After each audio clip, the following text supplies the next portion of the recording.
안녕하세요, 여러분. 저는 화목한 가족의 손자들 돌보며 지내는 63세 할머니입니다. 아직 할머니라고 인정하고 싶진 않은데 이 손자들이 할머니라고 부르니까 인정할 수밖에 없겠네요. 언제 이렇게 나이가 들었는지 모르겠어요. 저와 남편은 공무원으로 살다가 몇 해 전에 은퇴하고 소일거리하며 여유롭게 지내고 있답니다. 오늘 저는 즐겨 듣던 이 유튜브에 제가 겪은 사람 중 가장 파렴치하고 인간 이하의 요즘 말로 소시오패스에 관한 이야기를 하려고 합니다. 그 사람이 누군지 궁금하시죠? 바로 한때 제 동서였던 여자예요. 지금도 그 여자를 생각하니 치가 떨리네요. 그럼 막내딸을 갖게 되기까지의 우여곡절 굴곡 많았던 저희 가족 이야기 시작해 보겠습니다. 남편과 저는 20대 때 만났습니다. 저는 구청에서 일하는 공무원이었고 남편은 구청에서 쓰레기통 비우는 일을 하는 청소원이었어요. 남편은 볼 때마다 환한 미소를 지으며 누구든 반갑게 인사해주고 사람들을 배려하는 친절한 사람이었습니다. 남편을 보기만 해도 덩달아 웃음이 나왔어요. 참 좋은 사람이구나 속으로 생각만 했는데 언제부턴가 보이지 않았습니다. 제 힘든 근무 속에 오아시스 같은 사람이었는데 갑자기 사라지니 말이라도 한번 걸어볼 걸 하는 아쉬운 마음이 들더라고요.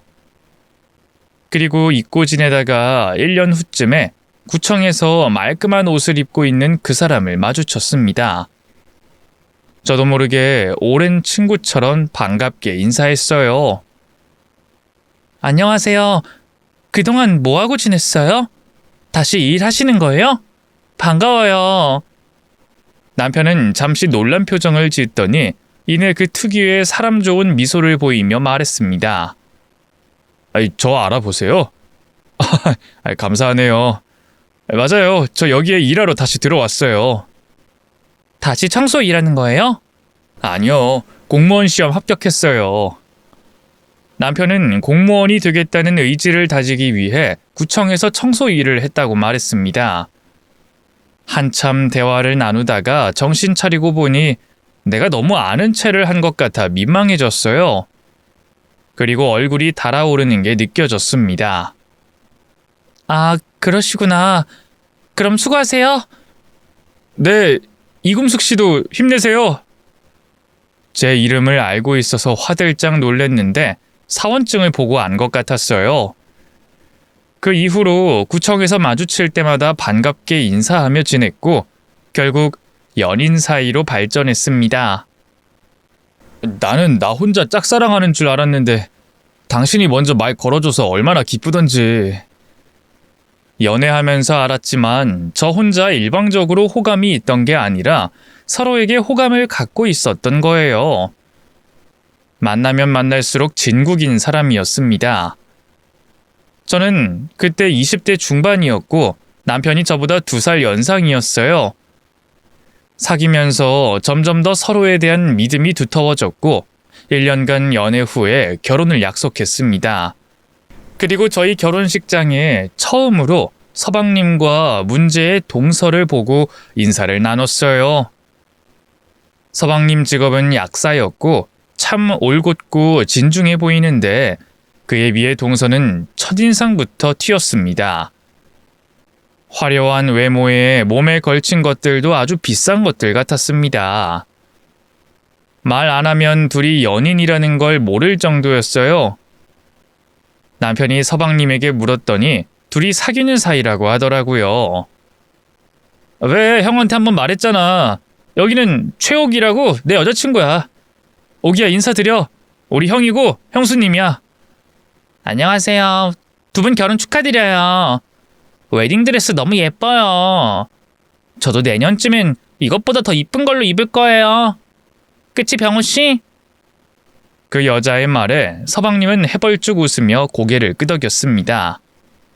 딱 봐도 서방님이 동서를 훨씬 더 좋아하는 것 같았어요.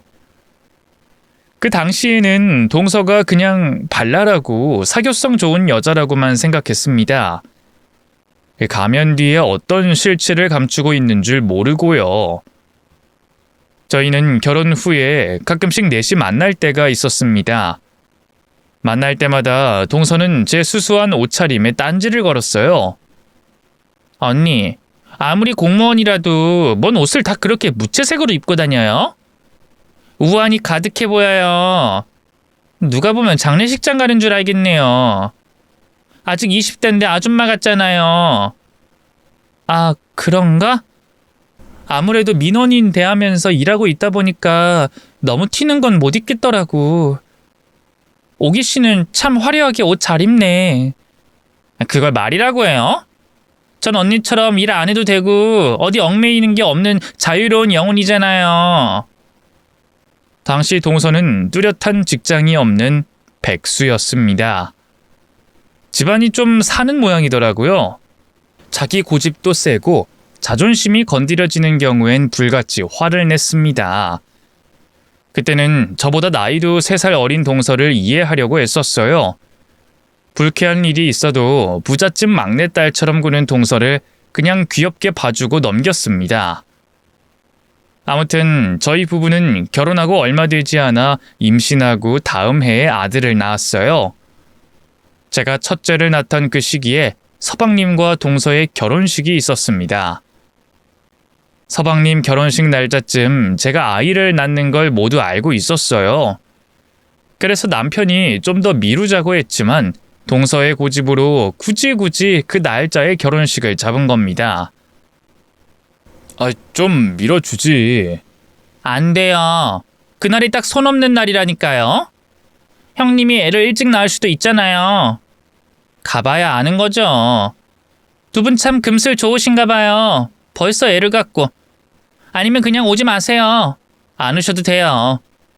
저희 결혼식 날짜를 형님한테 맞출 수는 없으니까. 남편은 동서의 말을 듣고 얼빠진 표정이 됐습니다. 저도 마찬가지였고요. 철이 아무리 없어도 저희가 그래도 손윗사람인데 막무가내 예의는 개뿔도 찾아볼 수 없었습니다. 그리고 남편의 예상대로 저는 첫째를 낳고 몸을 다 풀기도 전에 서방님 결혼식에 참석해야 했어요. 그때 무리해서 그런지 요즘도 비가 오면 여기저기 쑤시고 아프네요. 거짓말 조금 보탰어요. 아무튼 서방님과 동서는 저희 집에서 멀지 않은 곳에 신혼집을 얻었어요. 동서는 3년간 신혼을 즐긴 후에 애를 낳겠다고 했고 저는 첫째 후로 2살 터울의 둘째 딸까지 낳았습니다. 제가 당시에는 일을 해야 해서 감사하게도 친정엄마가 애들을 봐주셨어요. 제가 둘째를 낳고 1년 후에 동서도 딸을 낳았습니다. 동서는 애를 낳고서도 방치하다시피 했어요. 서방님이 일하다 말고 집에 가서 애 보고 그런다는 이야기를 듣고 하루는 제가 한 소리 하려고 찾아갔습니다. 애 상태를 보고 깜짝 놀랐어요. 갓난아이인데 얼굴에 버짐도 피고 집에는 말라붙은 분유병이 나뒹굴고 있었습니다. 수진아, 큰엄마 왔어. 어머, 애 기저귀가 왜 이리 묵직해? 대체 언제 갈아준 거야? 동서, 애를 보는 거야 마는 거야? 참네. 왜요? 오늘 외출도 안 하고 애 보고 있잖아요. 남편도 시어머니도 잔소리 안 하는데 형님이 왜 그래요? 누가 보면 형님이 아니라 신호인 줄 알겠어요. 아니, 내 말은 애를 돌봐야지 그냥 보고만 있으면 어떡해. 같은 애 엄마로서 걱정이... 됐어요. 잔소리 할 거면 그만 가세요. 제 애는 제가 알아서 할 테니까. 그 순간 알았습니다. 이 여자와는 말이 통하지 않는다는 걸요. 그 와중에도 방긋방긋 웃고 있는 갓난아이를 보니 마음이 짠했습니다. 그래서 저는 아무 말 없이 애 기저귀를 갈아주고 분유병까지 깨끗이 씻은 뒤 아기를 안고 분유를 먹였어요. 얼마나 허기가 졌는지 온 힘을 다해 쪽쪽 빨아먹는 시조카를 보며 가슴이 짠했습니다. 동서, 이 어린애가 무슨 죄가 있다고. 그러지 마. 정신 차리고 애 잘 키워야지.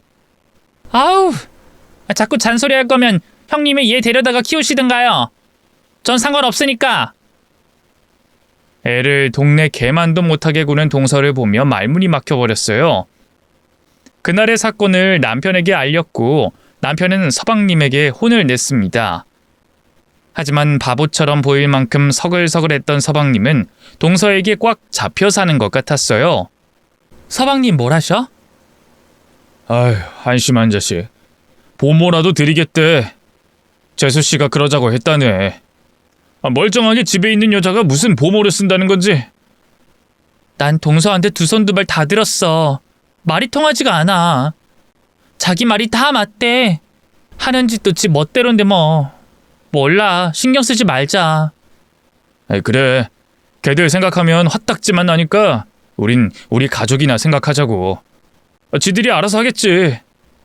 병호 그놈이 돈을 못 버는 것도 아니고. 저희 부부는 동서에게서 신경을 끄려고 했어요. 사실 제 코가 석자였습니다. 아무리 친정엄마 도움을 받아도 일하면서 두 아이 보는 게 쉬운 일이 아니었어요. 서방님 댁에 최대한 관심을 끄려고 했는데 같은 동네에 사니까 신경을 안 쓰려고 해도 자꾸 쓰이더라고요. 갓난아기 시조카도 눈에 아른거리고요. 그리고 우연히 동서를 마주쳤습니다. 그날은 회식이 있어서 시내 고깃집에 갔던 날이었어요. 그런데 어딘가 낯이 익은 뒷모습이 보였습니다. 설마 아니겠지 하면서 가까이 다가가니 동서가 절 보고 화들짝 놀라더라고요. 아이 깜짝이야. 어머 형님, 저 미행 왔어요? 방귀 낀 놈이 성낸다고 오히려 저한테 큰 소리 치니 황당했죠. 동서 앞에는 우락부락하게 생긴 남자도 있었습니다. 재떨이 안에 수북히 담긴 담배꽁초에 립스틱 자국이 난 것도 몇 갭이 보였어요. 동서가 바른 립스틱과 같은 색인 걸로요. 난 회식 왔는데 동서는 여기서 뭐해? 여기 제 친척 오빠래요. 오빠가 이 동네 왔다길래 같이 밥이나 먹으려고 나왔어요. 수진이는 보모가 잘 보고 있으니까 걱정 마시고요. 제가 보기엔 전혀 친척 사이가 아닌 것 같았어요. 결혼식에서 본 기억도 없었고요. 의심은 들지만 제가 너무 상상이 지나쳤다고 생각하고 어쩔 수 없이 동서를 믿었습니다. 회식 중에 고기를 먹으며 흘깃흘깃 봤더니 제가 볼까봐 걱정돼서 그런가 담배에 손이 가다가도 멈칫하더라고요. 그러다가 나중에는 짜증이 났는지 마음대로 대놓고 뻑뻑 흡연을 했습니다. 다 큰 성인이 담배 피는 게 뭔 대수겠냐마는 그래도 집에 갓난아이 있는 애엄마라는 게 저러고 있다는 게 놀라웠어요. 시조카 가졌을 때도 몰래 피운 게 아닐까 하는 생각까지 들었습니다. 그러고 있다가 자리에서 일어서더라고요. 동서는 저에게 인사도 없이 지 친척 오빠라는 깡패 같은 남자와 쌩안이 나가버렸습니다. 워낙에 결혼 전부터 알고 있던 싸가지지만 익숙해지지가 않았어요. 속으로 부글부글 끓는데 꼭 참았습니다. 동서는 하루가 멀다 하고 미니스커트에 빨간 립스틱을 바르고 외출했어요. 모모가 쉬는 날에는 저희 집 앞에 아기 바구니를 두며 저희 친정엄마에게 말했습니다. 형님 출근했죠? 얘 제 딸인데 저녁까지만 봐주세요. 여기 일당이요. 모모가 일을 엉망으로 해서 잘랐어요. 그럼 저 가볼게요. 저희 엄마는 동서의 무례함에 아연실색하셨습니다. 자기 새끼를 귀찮은 물건 마냥 대하며 무슨 하인 취급하듯 말했으니까요. 그 일을 계기로 친정엄마가 시조카 걱정에 오히려 나서서 애를 봐주셨어요. 저도 퇴근 후에 쉴 틈 없이 시조카까지 애 셋을 봐야 했고요. 그러던 어느 날 일이 터졌습니다. 동서가 무슨 짓을 하고 다녀도 보살마냥 평온했던 서방님도 딸에게 소홀한 동서의 모습에 드디어 뚜껑이 열렸던 거예요. 사치나 부리고 애는 팽개치고 밖으로 놔두는 동서에게 이혼하자고 했다더라고요. 서방님은 저희 집에 와서 남편과 저에게 말했습니다. 형수님, 죄송해요. 아니, 뭐가 서방님? 저희 애까지 봐주셔서 사돈 어르신한테 죄송하고 감사해요. 저 이제 도저히 못 참겠어서 수진이 엄마하고 이혼하려고요. 그때 당시만 해도 이혼에 대해서 시선이 곱지 않은 때였습니다. 하지만 서방님이 이혼하시는 것에 저는 적극 찬성이었어요. 이혼이요? 괜찮으시겠어요? 동서가 좀 책임감이 없긴 하죠. 가만 보면 수진이만 불쌍해요. 저는 서방님 어떤 결정하던 응원할게요. 네, 형수님. 저 마음 먹었어요. 그리고 그 다음 날 밤늦게 남편과 저희 애들도 다 있는데 동서가 미친 듯이 현관문을 두드렸습니다. 형님, 문 좀 열어봐요. 문을 열었더니 화가 잔뜩 나서 씩씩대며 서 있는 동서의 모습이 보였어요. 웬일이야, 이 시간에? 그런데 동서가 바로 제 멱살을 잡아당겼죠. 예상치도 못한 일이었습니다.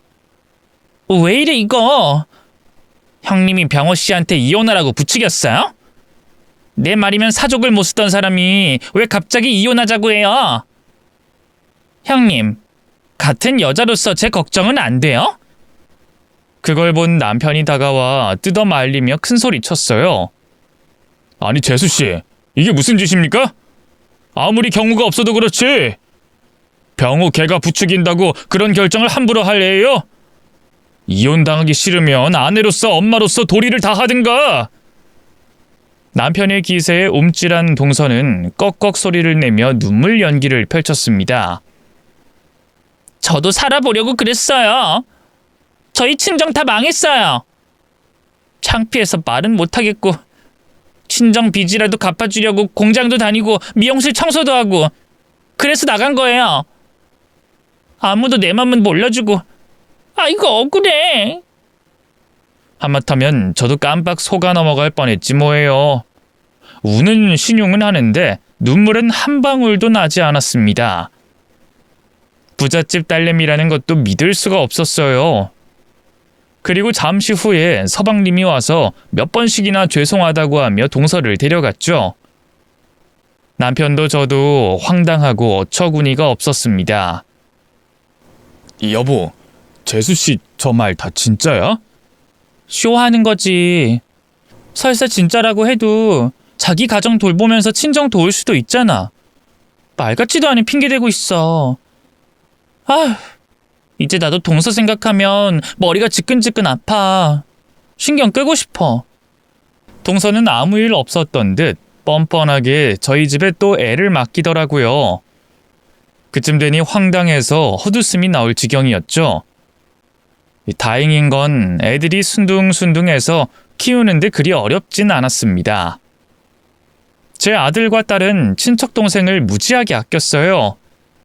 자기들도 5살, 3살 애기면서 기저귀 찬 애가 귀엽다고 볼을 부비고 놀아주고 그러더라고요. 애들 애기 때 사진 보면 셋이서 맨날 첫날같이 붙어 있어요. 애들끼리 친남매처럼 끈끈하게 지내는 걸 보면 흐뭇했습니다.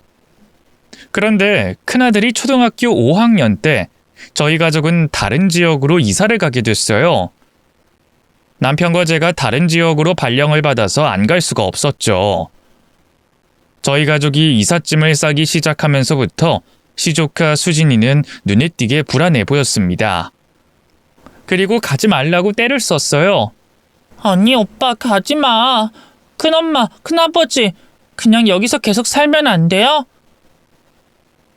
우리 수진이가 많이 서운하구나. 큰엄마도 가기 싫은데 어쩔 수가 없어. 대신 자주 놀러 올게. 수진이도 이제 초등학생이니까 동갑 친구들 많이 사귀고 잘 지내고 있어. 조카는 제 말에 뾰로퉁한 표정을 짓더니 이내 눈이 빨개져서 닭똥 같은 눈물을 흘렸습니다. 그 모습을 보고 저희 애들이 달래주더라고요. 수진아, 언니가 편지 쓸게. 그리고 자주 놀러 올 거야. 울지 마. 뚝. 그래, 수진아. 학교에서 괴롭히는 놈들 있으면 오빠한테 다 말해. 혼내줄 테니까. 사촌 언니 오빠가 위로해주니 그제서야 눈물을 그치더라고요. 아닌 게 아니라 사실 시조카가 많이 걱정되긴 했습니다. 거의 저희 집에서 살다시피 했는데 저희가 가버리면 얼마나 쓸쓸하겠어요. 동서는 일을 한다나 뭘 한다나 밖으로 나돌았습니다. 한 번도 자기 새끼한테 살가운 걸 본 적이 없어요. 맘 같아선 조카도 데리고 가고 싶은데 엄마 아빠가 버젓이 있는데 그럴 수는 없었습니다. 그렇게 저희는 부천에서 인천으로 이사했습니다. 어찌 보면 가까워 보일 수도 있지만 차로 40-50분 걸리니 같은 동네에서 살 때와는 거리가 꽤 멀었죠. 이사하고 1년이 지났을까 청천벽력 같은 소식을 듣게 됐어요.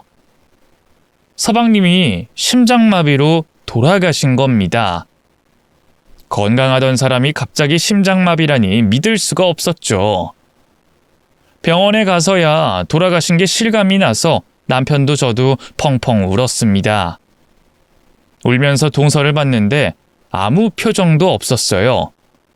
그 모습을 보니 섬뜩한 게 왠지 서방님 사인이 심장마비가 아닐 것 같다는 생각이 들었습니다. 그때가 지금처럼 의학기술이 발전했으면 부검이라도 해보자고 했을 텐데 죽인 사람 또 죽일 일 있냐며 시부모님이 반대하셔서 할 수가 없었어요. 장례식장에서의 동서의 모습은 남편을 잃은 미망인 같은 모습이 전혀 아니었습니다. 어디 놀러 온 것 마냥 자기 친구들과 모여 앉아 술 마시고 고스톱까지 치더라고요. 남의 눈은 하나도 의식하지 않았습니다. 시조카 수진이만 영정사진 앞에서 목이 쉬도록 서럽게 울었어요. 저희 식구가 아무리 달래도 울음을 멈추지 못했죠. 아빠, 나 두고 가면 어떡해? 나 혼자 두고 가면 어떡해? 다시 일어나라고 아빠. 수진아, 엄마도 있고 큰엄마랑 언니 오빠도 큰아빠도 있으니까. 엄마는 필요 없어요. 큰엄마도 아시잖아요. 엄마가 어떤 사람인지. 그나마 아빠한테 의지하고 살았는데 저 정말 어떡해요? 동서가 유별난 건 모두 알고 있었기 때문에 시조카 수진이의 서러운 마음을 모르는 게 아니었습니다. 큰엄마, 저 데려가서 살면 안 돼요? 언니 오빠랑 공부 열심히 하면서 말 잘 듣고 살게요. 네? 그 얘기는 또 어디서 귀신같이 들은 동서가 달려와서 순식간에 수진이 뒤통수를 후려갈겼습니다. 깜짝 놀라서 저는 애를 끌어안았어요. 동서, 지금 뭐 하는 짓이야? 야 이년아, 네 엄마가 이렇게 버젓이 살아있는데 가긴 어딜 간다는 거야? 배은망덕한 년, 너 거울 좀 봐. 나랑 똑같이 생긴 년이 왜 백날 첫날 날 나쁜 년 만드냐고. 급기야 동서는 주먹으로 애를 때리기 시작했어요. 너무 놀란 제가 소리쳤습니다. 동서, 애한테 무슨 짓이야? 그만두지 못해? 수진이도 이제 다 알아. 오늘 같은 날은 제발 좀 가만히 있어. 제가 윽박을 지르자 동서는 거리낌 없이 제 머리채를 휘어감았습니다. 저희 애들과 조카 수진이가 그만하라고 뜯어 말려도 소용없었어요. 화장실 갔다 오던 남편이 겨우 동서를 떼어냈죠. 제 머리카락을 한 움큼 쥐고 부들부들 떨며 동서가 소리쳤습니다. 나 이제 과부야. 죽은 남편 식구들이랑 아무 상관없다고. 죽이든 살리든 내 자식 내가 알아서 키우니까 그만 좀 참견해. 그렇게 미치광이처럼 날뛰는 모습을 보니 온갖 정이 다 떨어졌습니다. 모든 걸 지켜본 수진이는 더 서럽게 울기 시작했죠. 그리고 제 딸과 아들에게 말했습니다. 언니 오빠, 우리 이제 아무 사이도 아니야? 우리 이제 못 만나?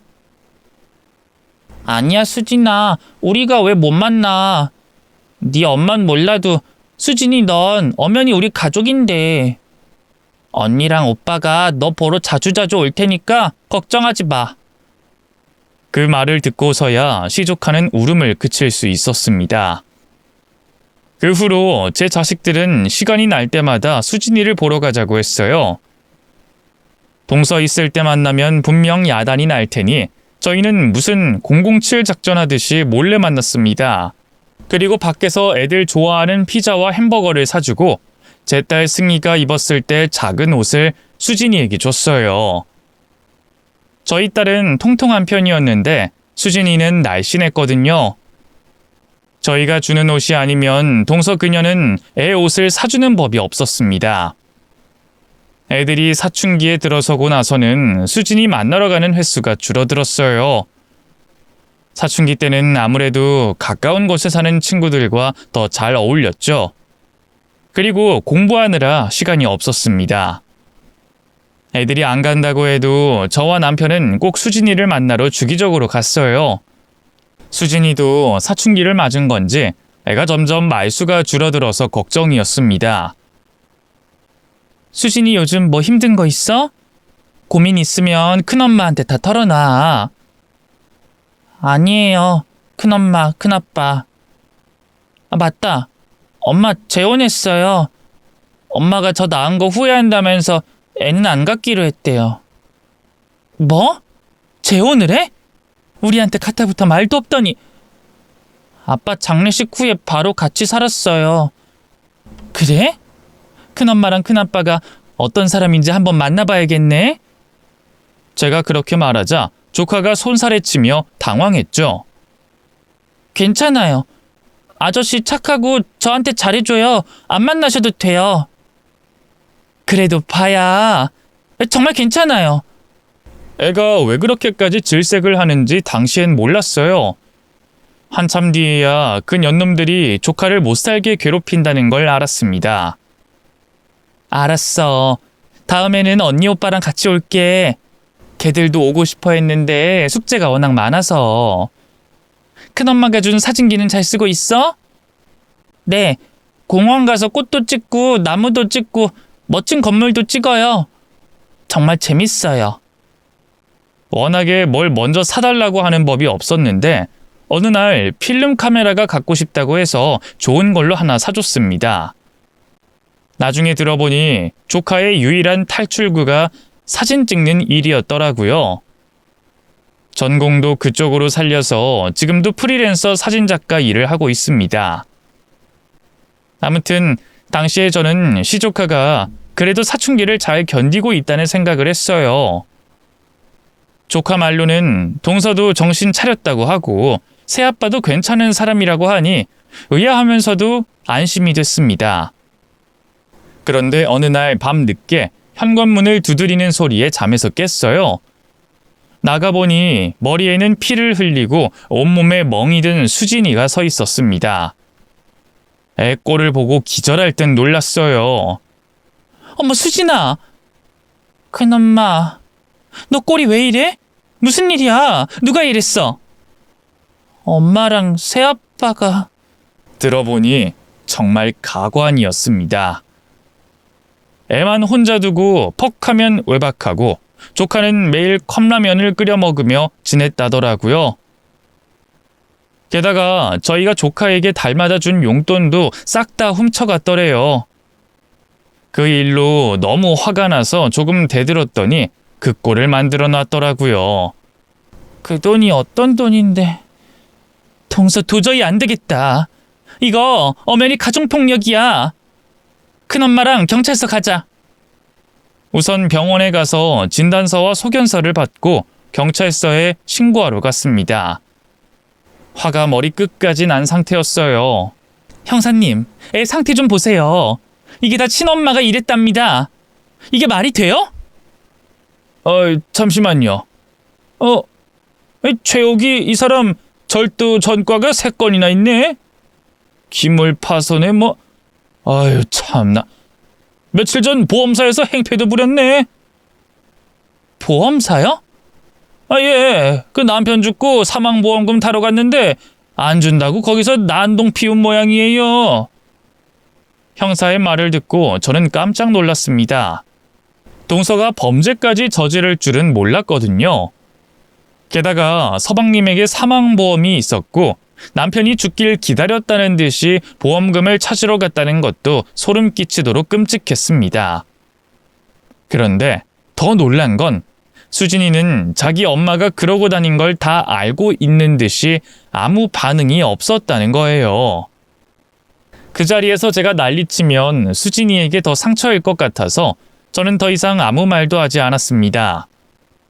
그리고 얼마 후 동서와 깡패 같은 남자 둘이서 껌을 쫙쫙 씹으며 경찰서로 들어왔어요. 동네 양아치가 따로 없더라고요.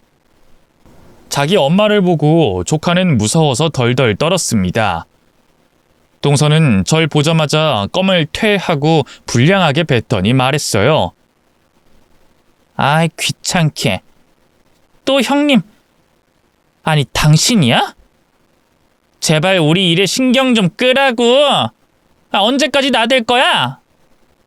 뻔뻔하게 소리치는 그년의 머리채를 다 잡아 뽑고 싶었지만 저라도 이성을 유지해야 했어요. 동서, 조용히 해봐. 내가 들어보니 수진이가 이렇게 맞은 게 한두 번이 아니라던데.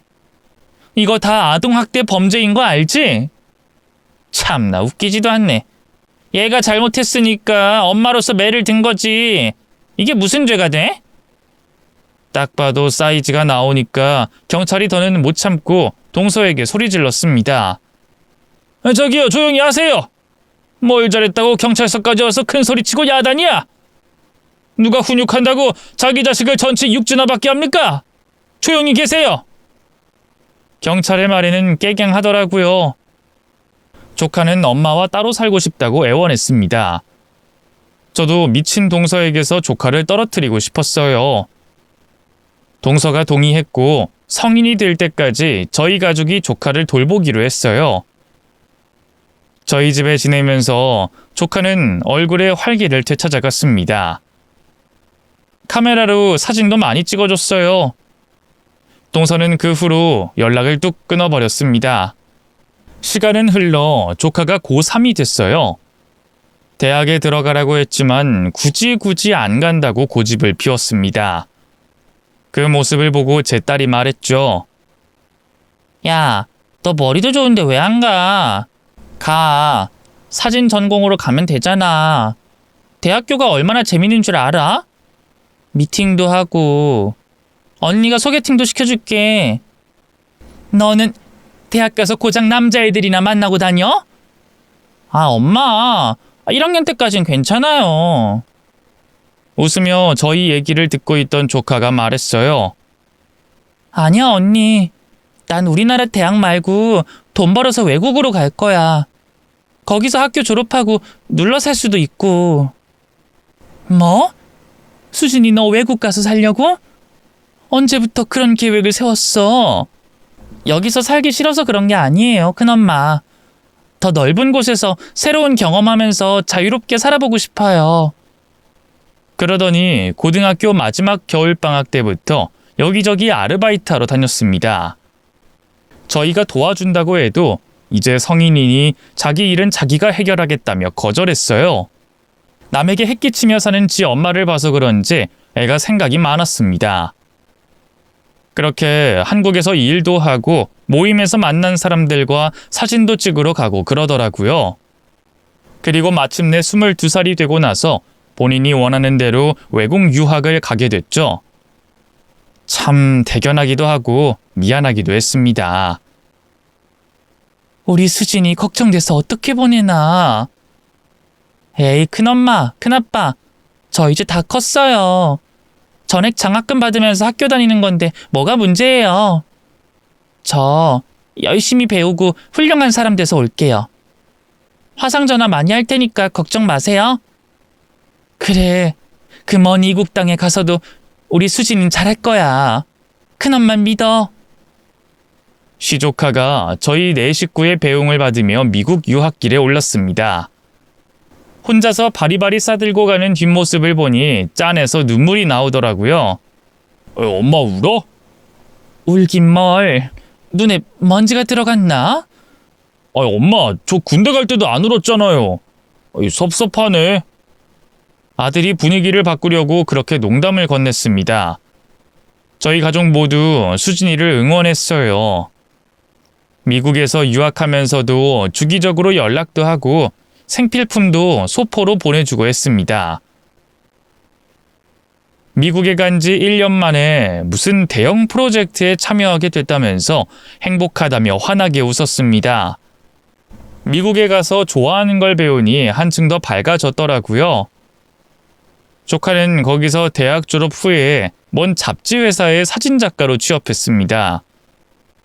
저는 뭔지 모르지만 제 딸 승희가 그게 엄청난 일이라고 했어요.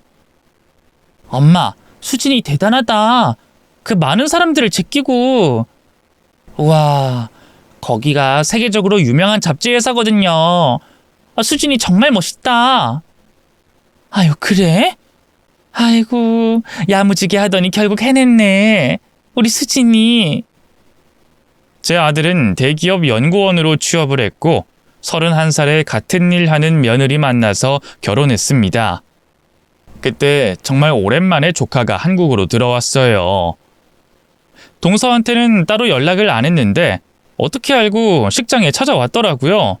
두 사람이 마주친 모습을 보고 제가 더 어쩔 줄 몰랐습니다. 그런데 수진이가 동서를 보고 먼저 다가가 인사했어요. 잘 지냈어요? 뭐야? 어머, 너 수진이니? 이야, 몰라보겠네. 너 미국물 먹더니 애가 세련돼졌다? 잘 나간다며? 월급 받으면 엄마 용돈 좀 보내주고 그래. 동서의 말에 조카는 헛웃음을 지으며 대답했습니다. 여전하시네요. 사람이 참 바뀌기가 힘들어요. 그쵸? 뭐? 이게 싸가지 없이. 너야말로 여전하네. 야, 너 나 아니었으면 이 세상에 태어나지도 못했어. 네가 성공하는 것도 다 내 덕분이라고. 그러니까 보답해야 할 거 아니야. 아이고, 동서. 대낮부터 술 취했어? 축하해주러 왔으면 얌전하게 박수나 치다가 가. 동서는 제 말에 눈을 흘기더니 수진이 팔을 끌고 식장으로 들어가 버렸습니다. 왜 온 건지 의도를 알 수가 없었어요.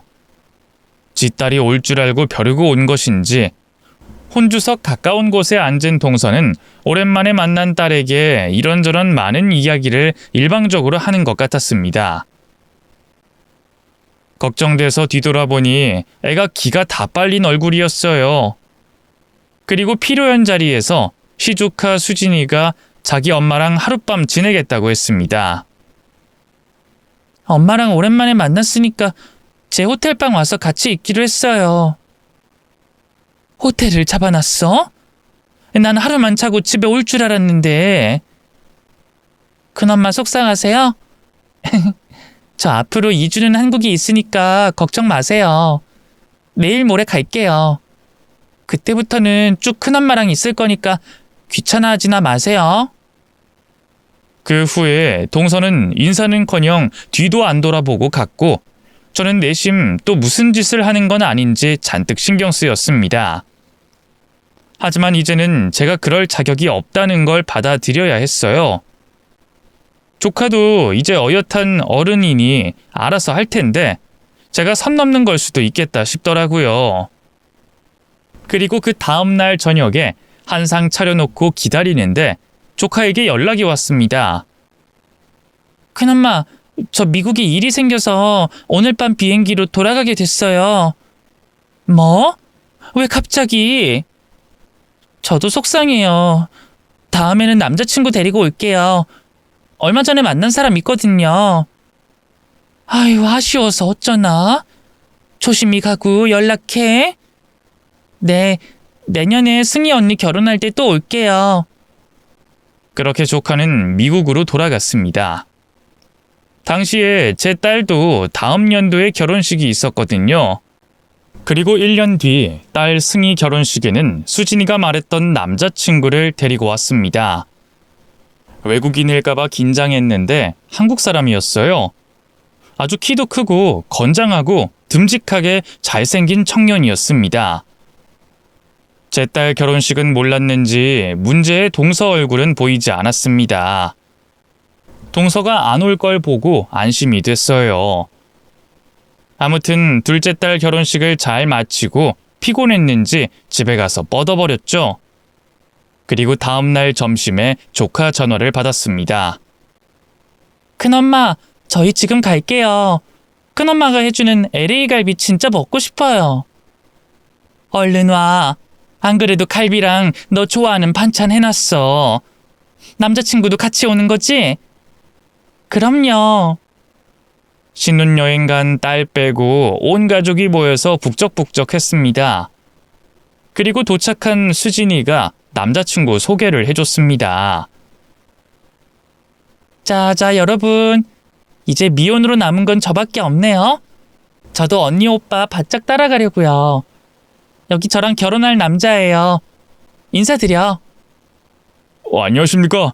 올해 33된 김도준입니다. 위로 누나 한 명 있고요. 직업은 땡땡 대학병원 1년차 정형외과 전문입니다. 긴장했는지 군기가 빡 들어 있었어요.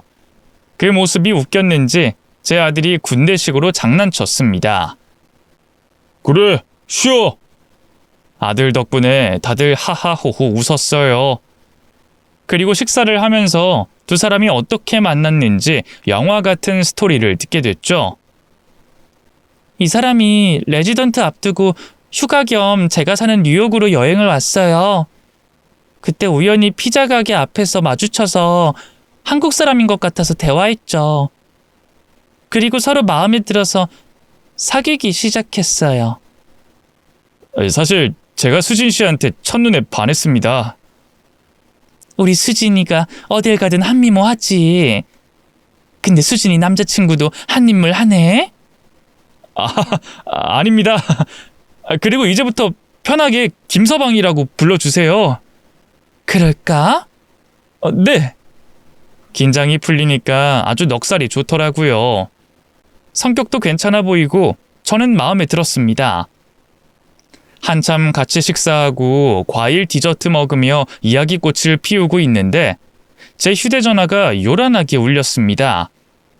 보니까 모르는 번호였어요. 그래서 안 받았더니 2번, 3번 계속 와서 어쩔 수 없이 전화를 받았어요. 제가 전화를 받으니 다들 조용해졌습니다. 여보세요? 형님, 우리 수진이 거기 있어요? 동서 목소리가 들렸고 소름이 오소소 돋았어요. 어? 그게 왜? 온 거 다 알아요. 걔 남친도 데리고 왔대요? 이게 정말 지혜미를 뭘로 보는 거야? 전화기를 뚫고 나오는 동서의 카랑카랑한 목소리를 그 자리에 있던 모든 사람이 들을 수 있었어요. 참다 못한 수진이가 전화기를 뺏어 들고 말했습니다. 엄마, 조용히 좀 해. 내가 이따 전화할게. 이따 전화하긴 이년아. 너는 어떡해? 수진이는 욕이 나오는 순간 바로 전화를 끊어버렸습니다. 어색한 침묵이 흘렀고 바로 또 전화기가 울렸어요. 왜 전화를 끊어? 동서 나야. 수진이 보고 싶어서 그러는 거야. 뭐야? 아니, 한국 왔으면 하나뿐인 지 엄마한테 제일 먼저 오는 게 도리 아니에요? 열불나서 진짜. 안 되겠다. 형님 집 주소 좀 찍어 보내봐요. 제가 지금 갈게요.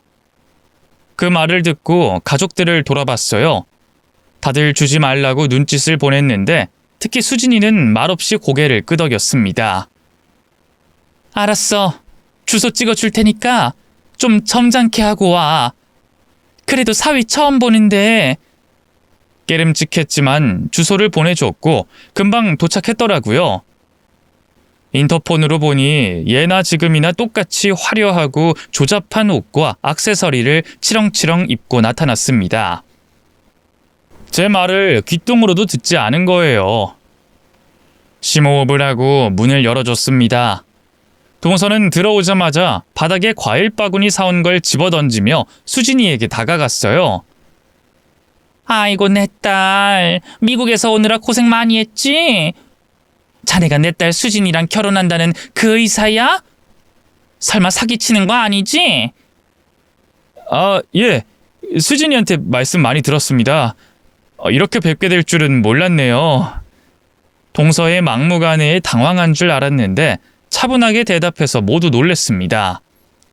아무래도 수진이가 미리 언지를 해둔 모양이었어요. 그래서 의사 맞다는 거야, 아니야? 아니지, 우선 됐고. 거기 며느리 맞지? 과일 바구니 가져다가 예쁘게 깎아서 가져와.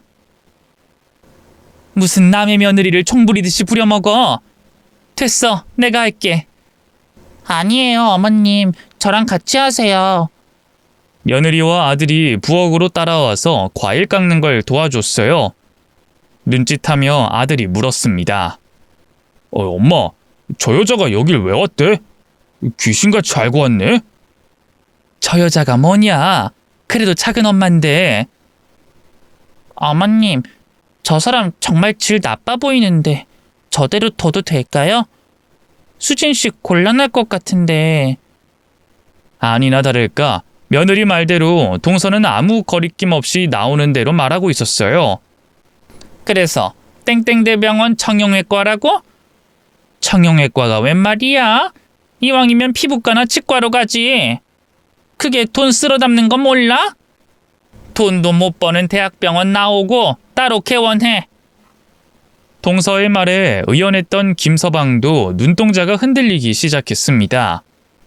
제가 나설 차례였어요. 동서, 애들 불편하게 뭔 소리 하는 거야? 남이서 뭘 하든 말든. 남은? 내 사위거든요? 형님 또 시작이네.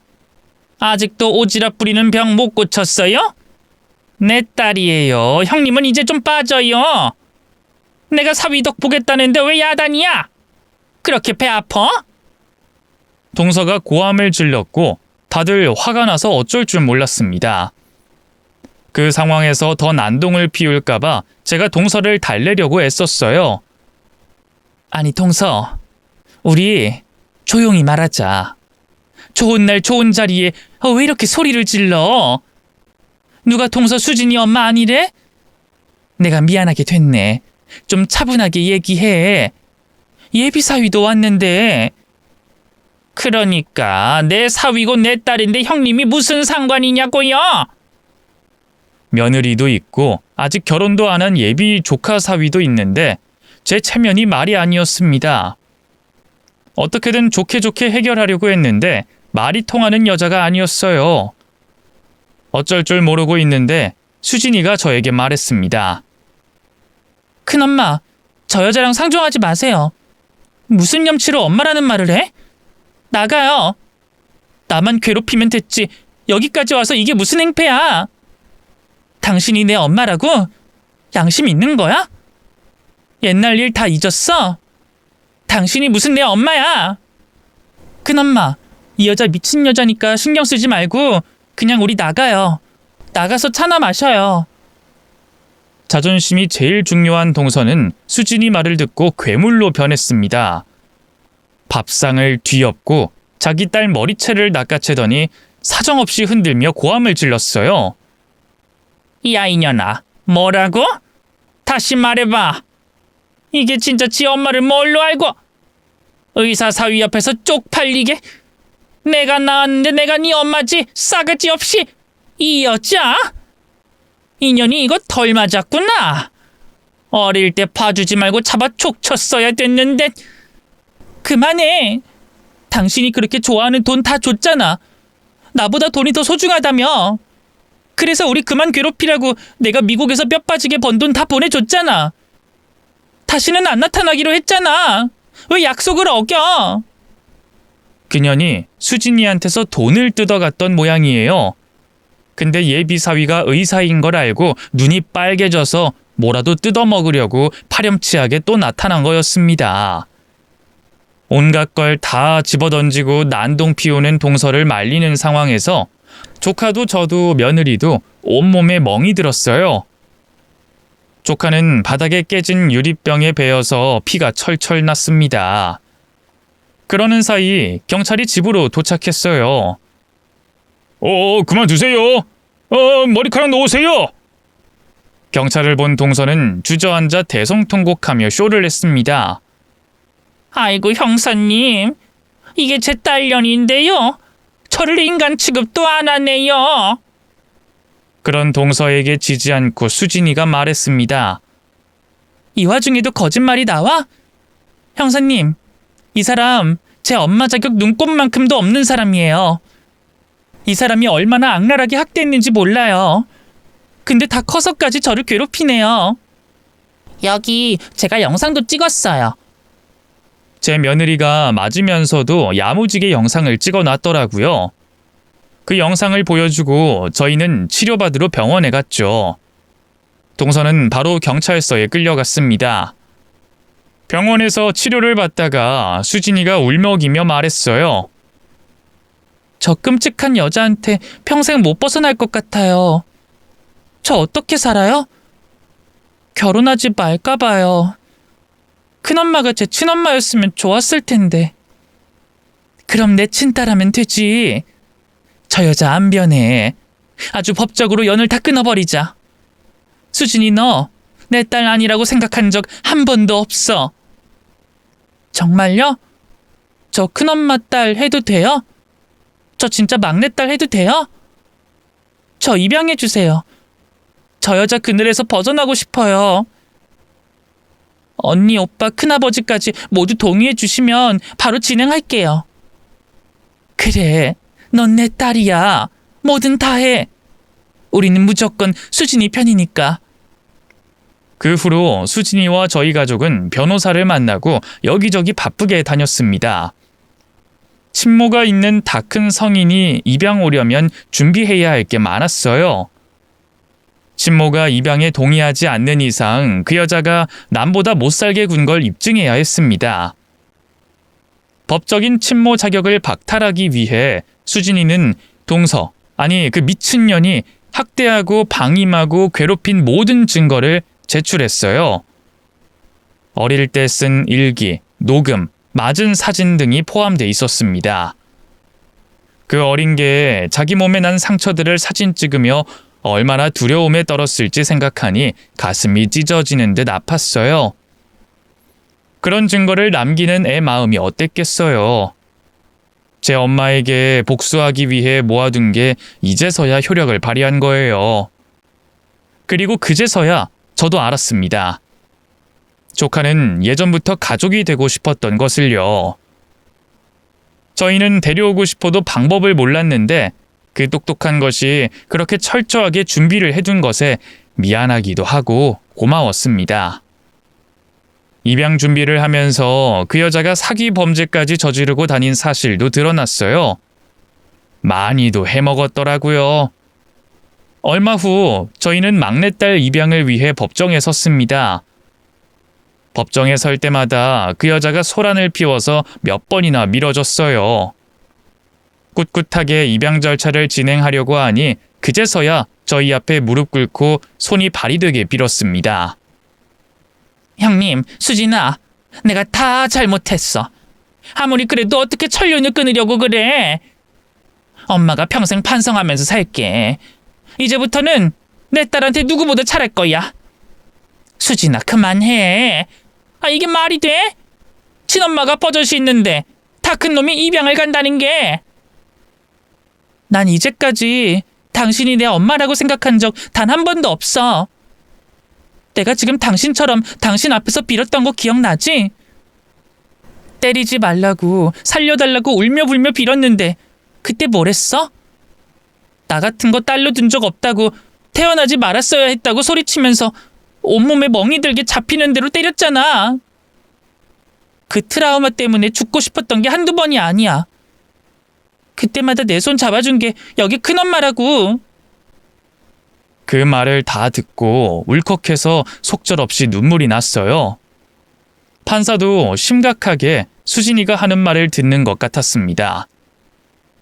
그리고 증거들을 꼼꼼히 살펴보더니 드디어 판결을 내렸어요.